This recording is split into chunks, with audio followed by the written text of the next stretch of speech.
Fala galera, eu sou o Picareta Psíquico, esse aqui é o Sidekick, nós somos os quadrinheiros e hoje quadrinheiros dissecam com Habib.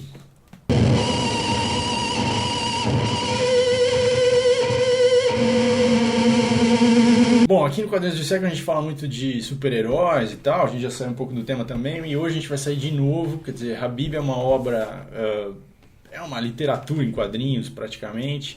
O autor já tem uma outra coisa aqui publicada no Brasil, que é o Greg Thompson, o autor. Ele publicou já o Retalhos, em português. E, assim, elevar o nível da linguagem da nona arte para uma outra dimensão. Assim, as últimas, sei lá, 3, 4 décadas tem feito muito pela nona arte, e esse quadrinho está num nível assim que eu considero Sandman, aquele Asterios Polyp lá do Mazzucchelli, está nesse nível, assim, é um nível muito, muito acima. Bom, o Craig Thompson demorou 8 anos para fazer esse trabalho. Esse trabalho é conhecido como um conto de fadas, mas ele também já foi classificado assim, como uma fábula realista. Ele mistura questões religiosas bastante interessantes. Ele faz paralelos entre a Bíblia, o Velho Testamento, o judaico, o cristão, o próprio Corão. O Corão. E ele... então, ele usa também muitas referências da cultura, como, por exemplo, As Mil e Uma Noites. Tem discussões ali que não são explicitadas, mas estão dentro da narrativa, discussões de gênero, discussões de raça. Ele fala da cultura islâmica, muito da cultura islâmica, mas ele não faz um recorte de se aquilo é bom ou ruim. Na verdade, ele fala coisas boas e ruins da cultura islâmica, porque ele está dando um olhar panorâmico a respeito do que é aquilo no todo.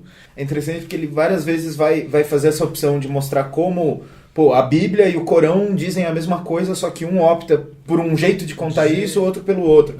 Então, o exercício, que é uma das partes até mais gostosas de ler, assim, é quando ele mostra que a cultura islâmica não é tão diferente da cultura ocidental como a gente faz parecer. É aquela coisa meio assim, olha, eles têm os mesmos pressupostos, só que eles foram desenvolvendo por outros caminhos. O legal é que ao final você começa, mesmo quem não teria esse preconceito, você desconstrói qualquer tipo de preconceito que você poderia ter. O Greg Thompson é um cara que nasceu em 75, ele tem uma idade meio parecida com a nossa, assim, com a minha. Ele desenha e escreve. Ele vem de uma família católica fundamentalista nos Estados Unidos, lá no interiorzão dos Estados Unidos. E aí em algumas entrevistas dele, ele fala o seguinte, que ele não tinha acesso, exatamente por causa da cultura da família, a mídias e coisas mais adultas, quando ele era criança, adolescente. Então os filmes eram controlados, que tipo de filme ele poderia assistir, que tipo de música ele poderia ouvir, que tipo de livro ele poderia ler. Então a única coisa que meio que passava pelo bloqueio era quadrinho, porque quadrinho, por causa do Comic Code, né? Ela já vem com uma certa, digamos assim, um selo que diz assim, isso aqui é para criança. E já tem e culturalmente é considerado infantil. Então chegou para ele coisas de quadrinho que começaram a abrir a cabeça dele para o mundo.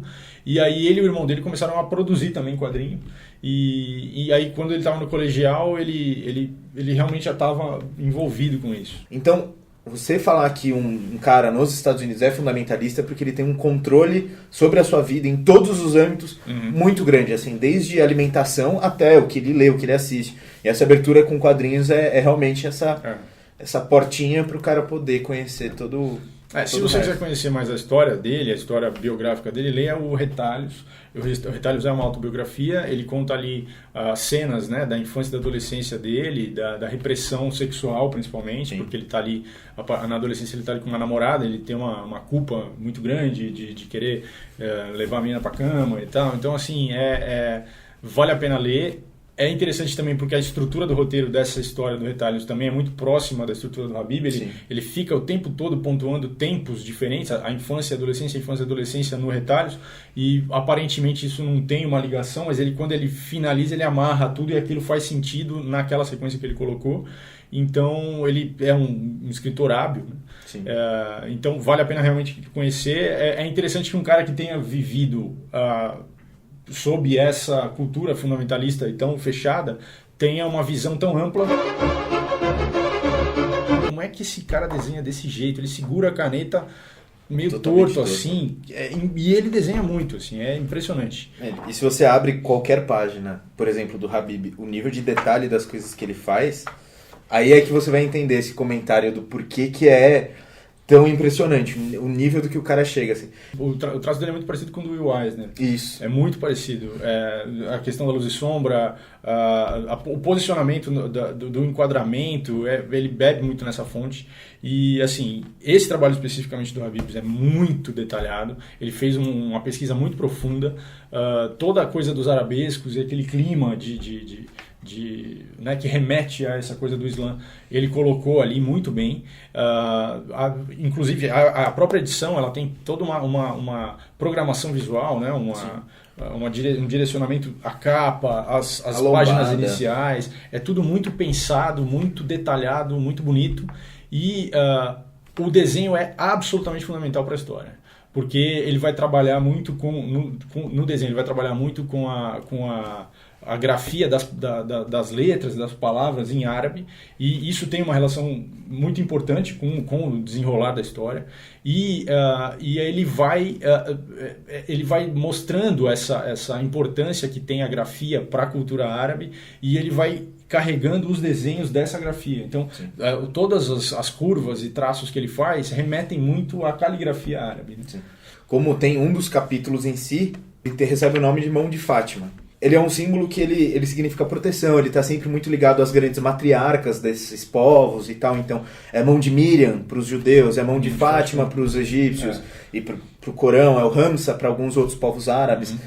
Então, assim, é um símbolo universal e ele é todo trabalhado. Uma imagem da Mão de Fátima, da Ramsa e tal, ela não é suficiente para explicar o que ela é, porque... Ela tem muita coisa ali, muitos significados, né? E para cada uma dessas versões ela vai ganhando um significado, vai ganhando uma leitura. Esse é um exemplo muito legal, assim, desse jogo, da importância da arte dele para o que ele está contando. O capítulo 8 da história, ele não tem imagens, ele é só texto. Então ele faz um capítulo inteiro com vários quadros, as páginas são sempre iguais, a divisão de quadros, e aí dentro de cada quadro vem um texto, e aí alguns quadros não tem texto, porque é um respiro, você está absorvendo o que foi acabado de falar e tal, então você tem aquele tempo, ele divide então o tempo com os quadrinhos, e ele já tinha ideia de fazer esse capítulo desse jeito. Ele fez esse capítulo no final de tudo, ele terminou a história, depois ele voltou para esse capítulo, porque ele queria estar, assim, digamos, limpo de toda a história para poder fazer um capítulo que não tem representação gráfica, mas que tem tudo a ver com a essência do que é essa ideia islâmica e dessa relação com a escrita e com a palavra escrita, que é muito parecida com a coisa judaica também, em relação Sim. à palavra escrita, que é sagrada, né? Então a palavra escrita é sagrada, por isso que eles não fazem representações figurativas das pessoas, porque a representação figurativa, o sagrado está na representação simbólica, Sim. que é a caligrafia. Então, só para vocês entenderem um pouco da história, é uma história simples. É a história de duas crianças que se juntam e aí vivem vários dramas e aventuras até o final. Eles se encontram, se separam, se encontram, reencontram depois novamente. Dividida-se, digamos, em 3 atos a história como um todo. Logo no começo da história, a Dodola, que é a personagem principal, junto com o Zan, que é então esse casal aí, ela é uma criança, ela é dada para casamento com o pagamento de uma dívida, e aí o marido dela é assassinado, ela é pega como escrava. Quando ela é pega como escrava, ela vê esse bebê, que é o Zan, um bebê, que vai ser assassinado porque está chorando e está atrapalhando o sono lá dos guardas. E aí ela pega esse bebê e foge, ela é uma criança, e ele é um bebê, fogem para o deserto. E aí eles encontram lá um navio que está no meio das areias e eles vão morar lá.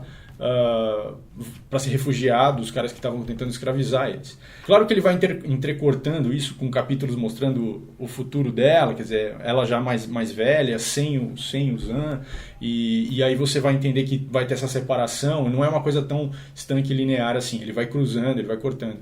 Mas tem esses três momentos. O momento deles no barco, que eles estão crescendo, ele está ficando adolescente, aí depois eles se separam, ela é pega como escrava por um sultão, e aí ela vai para um harém e tal, e aí tem toda essa parte dentro do harém, né, que aí remete, assim, a história remete a 1001 Noites, porque Sim. quando ela está com ele, ela conta histórias do Alcorão, porque o marido dela, o cara que casou com ela quando ela tinha 7 anos, ela 9 anos, ele era um escriba, então ele ensina ela a ler, ele conta histórias para ela, então ela aprendeu um monte de coisa que ela começa a reproduzir então pro Zan. Quando ela vai pro harém, é a mesma coisa, só que aí já fazendo referência às Mil e Uma Noites, porque ela é lá uma das concubinas do cara, e aí ela satisfaz ele sexualmente. Então também tem muita coisa, fala muito do sexo, fala muito do corpo, e faz e remete isso com histórias bíblicas, Sim. com tradições orais, com a questão da caligrafia e tal. E aí no final, o terceiro ato seria o Zan, ele aí conta um pouco da história dele também, ele coloca um capítulo contando a história dele, e aí ele no fim dessa história é capturado e vai trabalhar no harém, que é onde ela estava, e aí eles se reencontram e fogem juntos. E aí o terceiro arco seria então os dois juntos, construindo uma vida para eles. E esse é o desfecho da história. Ele tem essa preocupação de tentar ligar o arco, né, a parte da história com referenciais que caibam e que conte sobre aquilo. Assim. Então, a ideia dela ser Deus, demônio, ela tem muitas essas relações também com a própria religiosidade dela, uma vez que ela não teve uma educação formal religiosa. Ela é letrada, isso já é uma diferença frente a brutal. Qualquer outra concubina ali, ou qualquer outra pessoa, né, naquela cultura, naquele espaço.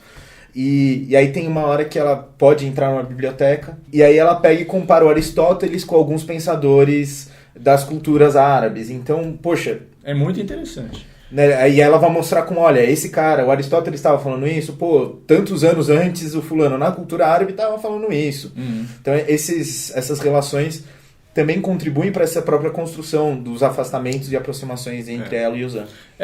A história se passa num lugar não determinado e um tempo também não determinado. Tanto é que é muito interessante você ler a história até um determinado momento, você acha que se passa num passado. Assim, e aí tem um momento em que quebra e você se vê num cenário contemporâneo. Então, realmente, ele cria esse cenário que não é indeterminado. E tem coisas, por exemplo, tem uma passagem lá no terceiro arco, quando eles já se reencontraram, que ela está muito mal e ele está cuidando dela, da saúde dela. Então ele pega e escreve com a grafia, né, da caligrafia árabe, como se fosse uma receita para ela se curar. E aí ele aquela tinta, ele faz ela beber a tinta do que foi escrito, porque tem essa relação realmente mágica com a escrita e com a grafia. A palavra Habib, né? Habib quer dizer querido ou amigo, né? E tem aí uma história, na história tem uma relação deles, que é uma relação de irmãos, depois de amigos, e depois aquilo vai para mais do que isso, né? É isso, é uma relação de afeto. Então essa palavra querido, né, o tempo todo está ali, em todas as versões dessa relação entre eles. Então, os assuntos que ele trata no Habib são muito parecidos com os assuntos do Retalho, quer dizer, a passagem da infância para a adolescência, a descoberta do sexo e tal. Isso tudo tem nos dois. O que faz o Habib ser muito mais do que o Retalho? A questão religiosa que ele está discutindo, ele está comparando todas as religiões e mostrando que elas têm uma base comum e que, portanto, todas essas diferenças, as pessoas podem achar pontos de contato, isso é uma coisa. Outra coisa que ele mostra que é muito interessante é a ligação entre a cultura árabe e a tradição grega, quando ele cita o Aristóteles, mostra a cosmologia, a astronomia e tal. Outra coisa, o papel da mulher também é um assunto hoje fundamental. Ele trabalha, por exemplo, sexo de forma completamente aberta e completamente honesta. Então tem uma força ali. E fora tudo isso, que é só o roteiro, a questão do desenho. Sim. Ele ganhou um monte de Eisner com Retalhos, ganhou também Eisner com esse quadrinho, com o Habib. É uma obra-prima, tem que ler, vale a pena. É isso aí, gente. Obrigado aí para quem quiser, vale a pena, vale muito a pena. Leiam, vale muito a pena. Esse é um daqueles quadrinhos, tenha na sua estante, porque compensa a leitura e compensa você voltar a ele várias vezes, até pelas referências que ele vai passando, assim. Ele consegue trazer toda essa mensagem sem ser só panfletário e ao mesmo tempo trazer uma porrada de discussão importante para a sociedade. Então, esse meio termo tá aí o porquê que é tão grandioso. Não deixe de curtir o vídeo, Curte a nossa página no Facebook, se inscreve no canal, acompanha os nossos textos lá no blog. E é isso aí. Até a próxima.